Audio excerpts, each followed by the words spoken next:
So my name is Neil Reeder, Vice President B2Gold for Government Affairs. So we are a gold producer based in Vancouver. We are the fastest growing gold producer in the world, and we've now reached the level of 1 million ounces of production forecasted for this year, which means we're a senior gold producer, moving into the ranks of the top tier of gold producers. It's quite a remarkable story. The company started out in 2007 with zero production, and they grew from that in the course of 10 years to 1 million. The company also had a previous history as B2Gold, which as a company built mines in Chile and in Russia, including in Russia in the Yeltsin time when gold was $200 an ounce.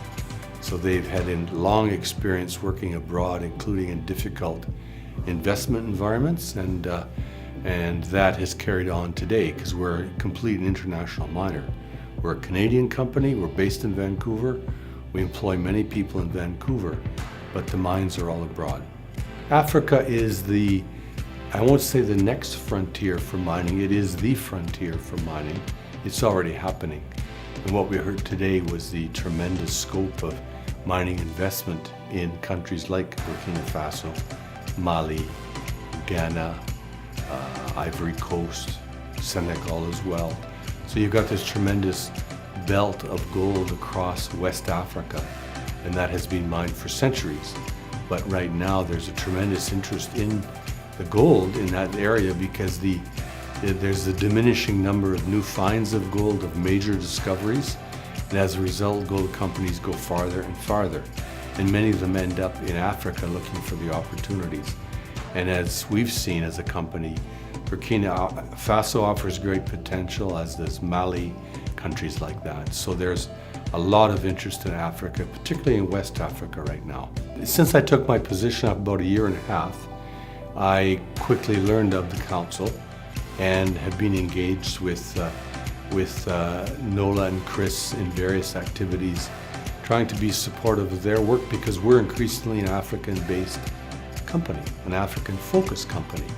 So anything we can do to help the council to provide ideas, inspiration, support, like today we're financing part of the cost of this event because we see ourselves as an African producer. And the council is therefore very important for us as a bridge to Africa, as a means to have these kinds of events and bring investors from Africa, business delegations, ministers. As I said in my remarks, this is very, very important. I see in the case of Burkina Faso, yes, Quebec and Montreal is a good first stop, but there's much more that they could do in Canada over time, given the different pockets of investment money, different pockets of economic activity in the country, that Canada holds great potential for them. And I'm delighted to see this and also to see the collaboration of the council because you can open the doors for them and facilitate these kinds of events with great success. I also recognize the work at Indaba. Indaba for us is the premier mining congress in the world. It takes place in Cape Town at the end of January every year. And the council coordinates the Canadian government presence, the pavilion, the meetings, all that takes place. So as a company, we really benefit from their contribution. Well, mining in Indaba is very important because all the world comes to South Africa for mining in Indaba.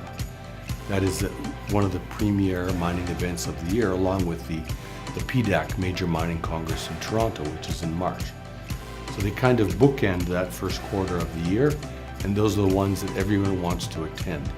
And if you're mining in Africa or interested in Africa, you have to be in Indaba because of the presentations. The ministers are there, all the African ministers. The suppliers are there, the geologists are there. Just like PDAC, it's a very, very important part of the year. So we attend every year with a serious delegation. All of our executives, our President Clive Johnson, of course, is there. He speaks. And then there's a lot of networking that goes on the side. And the work of the council in bringing people to the Canadian Pavilion, interacting with Canadian companies, having people come and see us, this is very important skills that assist the companies like ours when we're at Indaba.